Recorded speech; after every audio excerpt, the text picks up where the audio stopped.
Hey guys, we're over here on Carindale checking out a house. It's a single-story ranch with some non-dimensional shingles. Customer's done a good job of getting some patches in over the last couple of years to kind of keep this going, but they're kind of seeing that now's time.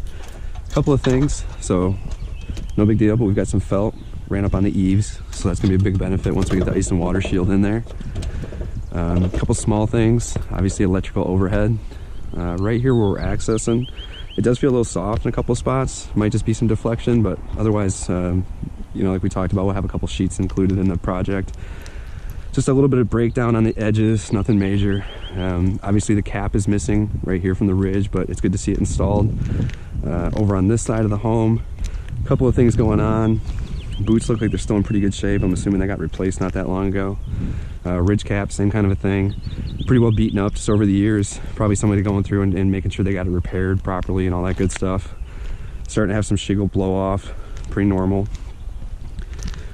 Over here, I can see the step flashing in place, and it looks like it's ran up pretty well. So from a protection standpoint, that's really nice. I'm not gonna have to worry about too much of that. Obviously what we'll do is go through and pull it off where it's kind of decayed and broken apart and make sure we get new step flashing in so it's solid and secure all the way through. Otherwise, like I said, this ridge cap just kind of gotten beaten up a little bit over the years. Happens. Down over here, we're starting to see some of the breakdown with the streaking and everything. Some more of the granule loss. These are a lot more smooth on this back half. Part of that's a northern exposure. I mean, not too much sunlight, but still a little bit.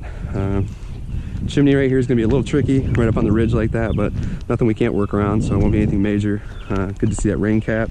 We'll make sure we get it flashed properly all the way around here, get new coil metal in there. So cosmetically it's looking nice, and then from a protection standpoint, we've got everything in place. You can see that the customer's kind of gone through and gotten some patching going back in here on this other facet. Same thing here, you can see some step flashing installed, which is really nice. Down as we get a little bit lower, a little bit more difficult to access, but definitely somewhere that we'll wind up getting into when we get everything torn off and just kind of checking on things. Back on this side, same thing with the rakes. A little bit of shingle starting to break down, but some of that's probably from the original installation. Ridge vent looks like it's pretty good. It's not a corrugated, so that's nice. So there's probably been really good airflow in the attic, which is good to see. Outside of that, like I said, just some real basic stuff on the edges here. The streaking overall is kind of just starting to form, but the blow-offs and some of the other areas of concern, obviously, like I said, the chimney, the cap over here on the ridge, that'll be a big benefit once we get this done. So right now, from everything I can see, it looks like it is T-drip. It looks like it's just the one layer. I think it is just the one. So I think we'll be okay there. Outside of that, kind of go over the project with the customer and obviously give them some options as far as product goes and put the ball in their court.